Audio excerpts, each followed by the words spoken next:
பாண்டி நல்ல முடிவு தான் எடுத்திருக்கிறாரு அப்படின்னு நினைக்கிறவங்க மறக்காம நம்ம வீடியோக்கு ஒரு லைக் பண்ணிட்டு கமெண்ட்ல சொல்லுங்க. இப்போதைக்கு வானதிய பொண்ணு கேட்டு போகக்கூடாது அப்படின்னு சொல்லிட்டு நினைச்சிருக்கிறாரு. என்ன காரணம்னா, வானதி வந்து கல்யாணம் பண்ணிட்டு வந்த உடனே நிலாவை வீட்டை விட்டு வெளியில விரட்டணும் அப்படிங்கிறதுல மட்டும்தான் குறியா இருந்தாங்க. ஸோ அதை யோசிச்சு பார்த்துட்டு தான் இவளை பொண்ணு கேட்டு கூட போகக்கூடாது அப்படின்னு சொல்லிட்டு நினைச்சிருக்கிறாங்க. ஒரு பக்கம் வானதியோட வீட்டில் எல்லாருமே ரெடியாக இருக்கிறாங்க. நம்ம ப்ரொமோல பார்த்துருப்போம். அதில 5:30 டூ 6 மணிக்குள்ள நல்ல நேரம். அந்த நேரத்தில வந்துட்டு பேசி முடிச்சிடலாம் அப்படின்னு சொல்லிட்டு பார்த்தோம்னா, என்ன இன்னும் யாரையும் காணோம்னு சொல்லிட்டு வெயிட் பண்ணிட்டே இருக்கிறாங்க. அப்போதான் வானதி வந்து சேரனுக்கு கால் பண்ணிட்டு, "என்னண்ணே இன்னும் வரலையா?" அப்படின்னு சொல்லிட்டு கேட்கும்போது, "நாங்க எல்லாருமே ரெடியா தான்ப்பா இருக்கோம். ஆனா பாண்டி இன்னும் வரல. அதுக்கு தான்ப்பா வெயிட் பண்ணிட்டுருக்கோம்." அப்படின்னு சொல்லி சொல்றாங்க. "பாண்டியோட கடையில தானே இருப்பான்னு நெனைக்கிறேன். போய் பாருங்க கொஞ்சம். நான் வேற கால் பண்ணேன். அவனுக்கு ஃபோனே போ மாட்டேங்குது. ஸ்விட்ச் ஆஃப்ன்னு வருது. அதனால தான் சொல்றேன்." அப்படின்னு சொல்லி சொல்றாங்க.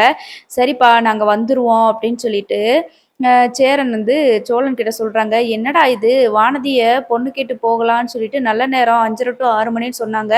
இன்னும் 10 நிமிஷம் கூட இல்ல. இவன் எங்க தான் போனான் இந்த நேரம் பார்த்து?" அப்படின்னு சொல்லி சொல்றாங்க. உடனே சோழன் வந்துட்டு, "சரி நான் போய் பார்த்துட்டு வரேனே அவன கடையில" அப்படின்னு சொல்லிட்டு வெளியில போறாங்க. அப்போ கடையில போயிட்டு விசாரிக்கும்போது பாண்டி வந்து அங்க இல்ல. கண்ணன் ப்ரோட்ட கேட்குறாங்க சோழன் வந்துட்டு, "அப்படியா? அண்ணன் ஒண்ணும் சொல்லலையே. அண்ணன் இன்னைக்கு வானதிய பொண்ணு பார்க்க போறாங்களா? அத பத்தி எதுவுமே அண்ணன் என்கிட்ட சொல்லலையே. அது மட்டும் இல்லாம அப்பயே அண்ணன் கிளம்பி போயிருச்சே" அப்படின்னு சொல்லி சொல்றாங்க. "எங்க போனான்னு தெரியுமா?" அப்படின்னு சொல்லி கேட்கும்போது, "இல்ல நான் வீட்டுக்கு வரைக்கும் போயிட்டு வரேன். வீட்டுக்கு போகணும் அப்படின்னு சொல்லிட்டு தானே வந்தாங்க" அப்படின்னு சொல்லி சொல்றாங்க. நல்லா யோசிச்சு பாருங்க கண்ணா. எங்கேயாவது வண்டி சர்வீஸ்க்கு எதுக்காவது போயிட்டு வரணும்னு சொல்லிட்டு சொன்னாங்களா? உன்கிட்ட தெரியுமா? ஏதாவது யோசிச்சு பாரேன் அப்படின்னு சொல்லி கேட்கும்போது, "இல்லையேண்ணே, அண்ணன் என்கிட்ட பாண்டி அண்ணன் ஒண்ணும் சொல்லலையே" அப்படின்னு சொல்லிட்டாங்க. ஏன்னா கண்ணன் ப்ரோவுக்கும் தெரியாது. அதுக்கப்புறமா வீட்டுக்கு வராங்க. ஒருவேளை வீட்டுக்கு போயிருப்பானோ அப்படின்னு சொல்லிட்டு வீட்டுக்கு வராங்க. வீட்ல வந்து பார்த்தா பாண்டி வந்து வரல. இப்போ வானதி மறுபடியும் ஃபோன் அடிக்கிறாங்க. "என்னாச்சுண்ணே? எதுக்கு பாண்டி இன்னும் வரல?" அப்படின்ட்டு கேட்குறாங்க. அப்ப வானதியோட வீட்ல இருக்கவங்க எல்லாருமே வானதி கூட சண்டை போட ஆரம்பிச்சுட்டாங்க. "அப்படியே இவன் கழட்டி விட்டுருவான் கண்டிப்பா. இப்ப பாத்தியா கல்யாணம்னு நம்மளே சரின்னு ஒத்துக்கிட்டதுக்கப்புறம், ஐய்யயோ! கல்யாணம் பண்றதான்னு சொல்லிட்டு கழட்டி விடுறான் பாத்தியா?" அப்படின்னு சொல்லிட்டு யோசிக்கிறாங்க.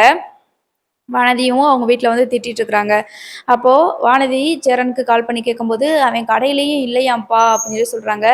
"எனக்கு தெரியுண்ணே, பாண்டி வந்து உண்மையாவே என்னைய லவ் பண்ணல. வேணும்னே தான் என்னைய இந்த மாரி பண்ணுது" அப்படின்னு சொல்லிட்டு சொல்றாங்க. "அதெல்லாம் இல்லப்பா. நாங்க வந்து பேசுறோம். இப்ப பாண்டி வராட்டி என்ன? நாங்க வந்து பேசுறோம்" அப்படின்னு சொல்லிட்டு சொல்றாங்க. இப்போ சேரனும் மத்த எல்லாருமே கிளம்பி வானதியோட வீட்டுக்கு போகலான்னு சொல்லிட்டு போறாங்க. அப்போ வானதி இருந்துட்டு, "பாண்டி வராம நீங்க மட்டும் வந்து என்னண்ணே பண்ண போறீங்க?" அப்படின்னு சொல்லி சொல்றாங்க. "இதுல என்னப்பா இருக்குது? அவன் தான் மாப்பிள்ளைன்னு உங்களுக்கு எல்லாருக்குமே தெரியும். அவன் சார்பா நாங்க பொண்ணு கேட்டு வந்திருக்கோம்." அப்படின்னு சொல்லிட்டு போயிட்டு சேரன் வந்து பொண்ணு கேட்டு பேசுறாங்க. ஆனாலும் வானதியோட அண்ணன் இருந்துட்டு, "அவன் இந்த நேரத்துல எங்க போயிட்டான்? அவன் கழட்டி விடணுன்றதுக்காக தானே இந்த மாரி பண்ணிட்டான்." அப்படின்னு சொல்லி சொல்றாங்க. "அதெல்லாம் இல்ல. பாண்டி வந்து இந்த மாரி பண்ண மாட்டான். அவனுக்கு ஏதோ ஒரு அர்ஜென்ட்டான வேலை இருக்கும்னு நெனைக்கிறேன். மத்தபடி அவன் சொல்லாம செய்யாமலாம் எங்கேயும் போக மாட்டான். இதுல ஏதோ ஒரு விஷயம் இருக்கு" அப்படின்னு சொல்லி சொல்றாங்க. உடனே வானதி இருந்துட்டு, "என்ன பெரிய விஷயம்? அவன் என்னைய கழட்டி விடுறதுக்கு தான் பிளான் பண்ணியிருக்கான். எங்க அண்ணன் சொன்னதுல எந்த தப்புமே கிடையாது" அப்படின்னு சொல்லிட்டு சொல்றாங்க. அவனுக்கு தான் இப்ப வேற ஒருத்தவங்கள பிடிச்சிருக்குல அப்படின்னு சொல்லிட்டு நிலாவ பார்க்குறாங்க. அப்போ சோழன் வந்துட்டு, "இவன் என்ன நிலாவ பார்க்குறான்னு" சொல்லிட்டு கோவத்துல, "என்ன இப்ப? அப்படிலாம் கிடையாது அவன். பாண்டிய பத்தி இத்தன நாளா பாண்டி கூட பேசியிருக்க. அவன பத்தி உனக்கு தெரியாது" அப்படின்னு சொல்லும்போது, வானதியோட அண்ணன் இருந்துட்டு, "ஆமா அவன் பொறுக்கி பையன் தானே" அப்படின்னு சொல்லிட்டு வானதியோட அண்ணன் சொல்றாங்க. உடனே சோழனுக்கு வந்து கோவம் வந்துருது. பாண்டிய பத்தி ஏதாவது பேசினா நான் சும்மா இருக்க மாட்டேன் பார்த்துக்கோ" அப்படின்னு சொல்லிட்டு பேசிட்டு இருக்கிறாங்க. அப்போ வானதி இருந்துட்டு, "இவ்வளோ பிரச்சனைக்கு காரணம் பாண்டி தானேண்ணே. அவன் வந்தா தான் என்ன? அவனுக்கு தான் தெரியும்ல. இத்தனை மணிக்கு நம்ம வந்து பொண்ணு கேட்டு போகணும். ஃபங்ஷன் இருக்குன்னு தெரியும்ல. அப்புறம் எதுக்குண்ணே அவன் வராம இருக்கிறான்? அப்படி என்ன அவனுக்கு பிரச்சனை?" அப்படின்னு சொல்லி சொல்லிட்டு இருக்கிறாங்க. அவன் இல்லாம, இப்ப இந்த ஃபங்ஷன் எதுவுமே நடக்க வேண்டானே அப்படின்னு சொல்லி சொல்லும்போது, சேரன் வந்துட்டு வேற வழியே இல்லாம அங்கருந்து எல்லாருமே எந்திரிச்சு வந்துடுறாங்க. ஸோ வீட்டுக்கு வந்ததுமே பார்த்தா, பாண்டி வந்து வீட்ல வந்து உட்காந்துட்டு இருக்காங்க. "என்னடா பாண்டி என்னாச்சு? எங்க போன? இப்படி யார்ட்டயும் சொல்லாம செய்யாம எங்க போன?" அப்படின்னு சொல்லிட்டு சொல்றாங்க. "இல்லண்ணே கொஞ்சம் வேலை இருந்துச்சுண்ணே, நான் வேகமா வந்துரலான்னு நெனச்சேனே, அதுக்கு முன்னாடி லேட் ஆயிருச்சு" அப்படின்னு சொல்லிட்டு ஒரு மாதிரியா தான் பேசுறாங்க. இப்போ வானதி கோவப்பட்டுருச்சு. "நல்ல நேரத்துக்குள்ள பொண்ணு கேட்டு போகணும், இல்லைன்னா பிரச்சனையாயிரும்னு சொல்லிட்டு உனக்கு தெரியாதாடா? எதுவா இருந்தாலும், எவ்வளோ பெரிய வேலையா இருந்தாலும், இந்த நேரத்துலயா நீ இப்படி பண்றது?" அப்படின்னு சொல்லிட்டு சேரன் வந்து கேட்குறாங்க. சோழன் வந்துட்டு, "உன்னோட சின்சியாரிட்டிக்கு ஒரு அளவே இல்லையாடா? அந்த பிள்ளை ஓவரா பேசுச்சு. நீ என்னமோ அந்த பிள்ளைய கழட்டி விட போற மாரி பேசிக்கிட்டு இருக்கா" அப்படின்னு சொல்லி சொல்றாங்க. அதுக்கப்புறமா இல்ல இத பத்தி நான் காலையில பேசிக்கிறேன். இன்னொரு நாளைக்கு நம்ம போய் பார்த்து பேசிக்கலாம் அப்படின்னு சொல்லி சொல்றாங்க. இல்லடா நாங்க வீட்டுக்கு போனோம். நாங்களாவது போய் பேசிட்டு வந்துரலாம் நல்ல நேரத்துக்குள்ளன்னு சொல்லிட்டு போனோம். ஆனா அந்த வானதி வந்துட்டு பாண்டி வராம இத பத்தி எதுவுமே பேச வேண்டாம் அப்படின்னு சொல்லி சொல்லிட்டாங்க. அது மட்டும் இல்லாம வீட்ல இருக்கவங்க எல்லாரும் சண்டை போட்டாங்கடா. வானதியோட அண்ணன் வேற உன்னைய அவன் வந்து ஏமாத்துறதுக்கு தான் இப்படிலாம் பண்ணிட்டு இருக்கான். அவன் பொறுக்கி அப்படி இப்படின்னு வையவும் சோழனுக்கு கோவம் வந்துருச்சுடா அப்படின்னு சொல்லி சொல்றாங்க. அதனால என்னண்ணே இப்போ சரி விடுங்க. இன்னொரு நாளைக்கு நம்ம போய் பார்த்துக்குறோம். எனக்கு தான் வேலை இருக்குன்னு நான் சொல்றேன்ல. என்னால வர முடியாத சூழ்நிலையில என்ன பண்ண முடியும்? உடனே வந்து பொண்ணு கேட்கணும், உடனே கல்யாணம் பண்ணணும்னா, இப்பல்லாம் பண்ண முடியாது. கொஞ்ச நாள் ஆகும். முதல்ல எனக்கு முன்னாடி நீ இருக்கிற. உனக்கு கல்யாணம் பண்ணதுக்கு அப்புறம் தானே மத்ததெல்லாம் யோசிக்க முடியும்.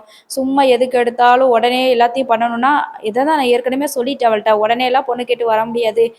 உடனே கல்யாணம் பண்ணுனா எப்படி பண்ண முடியும்? கொஞ்சம் பொறுமையா இருன்னு நான் சொல்லிட்டேன். மறுபடியும் மறுபடியும் அவ இப்படி பண்ணிக்கிட்டு இருந்தா என்ன பண்றது? அப்படின்னு சொல்லிட்டு பாண்டி சொல்றாங்க. அதுக்காகவாடா நீ இப்போ வராம போயிட்ட? அப்படின்னு இல்ல, இல்ல எனக்கு வேலை இருந்துச்சு. அதனால தான் நான் வரல. நாளைக்கு நான் அவள்ட்ட பேசி புரிய வச்சுக்கிறேன் அப்படின்னு சொல்லிட்டு பாண்டி வந்து சொல்லிடுறாங்க. ஸோ மறுநாள் காலையில வந்துட்டு வானதி வந்து வராங்க. வானதி வந்துட்டு பாண்டிய வந்து கூப்பிடுறாங்க. கோவத்துல பாண்டிய போட்டு அடிச்சுக்கிட்டு இருக்கிறாங்க. அப்போ சேர் வந்துட்டு எதுக்கு படிக்கிற? ஏய் அடிக்காத படிக்காதப்பான்னு சொல்லிட்டு இருக்கிறாங்க. நீ வேணும்னே தானே இப்படி பண்ண. நீ என்னைய கழட்டி விடுறதுக்காக தானே பண்ண அப்படின்னு சொல்லி சொல்றாங்க. புரியாம பேசாத வானதி. நான் முக்கியமான வேலைக்கு போனேன். அது திடீர்னு ரொம்ப நேரம் ஆயிருச்சுன்னு எனக்கு என்ன தெரியும். நான் வேகமா வந்துரலான்னு தான் நினைச்சேன். ஆனா ரொம்ப லேட் ஆயிருச்சு அப்படின்னு சொல்லி சொல்றாங்க. நீ எதுக்காக இப்படி பண்றேன்னு எனக்கு தெரியும் அப்படின்னு சொல்லி சொல்லும்போது இப்ப எதுக்காக இப்ப வந்து கத்திட்டு இருக்கிற? என்ன ஆச்சு உனக்கு? நான் தான் சொல்றேன்ல, இன்னைக்கு இல்லன்னா என்ன? என்னைக்குனாலும் நான் உன்னைய கல்யாணம் பண்ண மாட்டேன்னு நான் சொன்னேனா? உன்னைய கல்யாணம் பண்ண மாட்டேன், அப்படியே உன்னைய கழட்டி விட்டுருவேன்னு நான் ஏதாவது சொன்னேனா? அப்படிலாம் எதுவுமே இல்லைல்ல. என்னைக்குனாலும் நான் பண்ணிக்கிறேன்னு தானே சொல்றேன். நேத்து ஏதோ ஒரு வேலை அப்படி போயிருச்சு அப்படின்னு சொல்லி சொல்றாங்க. அதுக்கு இவன் பொய் சொல்றானே, இவன் கல்யாணம் பண்ணிட்டு வந்தா, இங்க தங்குறதுக்கு ரூம் இல்ல அப்படின்னு சொல்லி சொல்லும்போது, நான் தான் சொன்னேன், அதான் அவங்க ஃபேக் கல்யாணம் தானே பண்ணிட்டு வந்திருக்காங்க. உண்மையாவா இந்த வீட்ல வந்து வாழ்றதுக்கா வந்திருக்காங்க? அவங்களுக்கு சட்டப்படி கல்யாணம் ஆயிருக்குன்னு சொன்னாலும் கூட விவாகரத்து ஆன உடனே அவங்கள இந்த வீட்டை விட்டு வெளியில அனுப்பிருங்க. ஏதாவது ஒரு பிஜி ஹாஸ்டலா பார்த்து தங்க சொல்லுங்க. அவங்க எதுக்கு நம்ம வீட்ல இருக்கணும்னு சொன்னதுனால தான் அதைத்தான் பாண்டி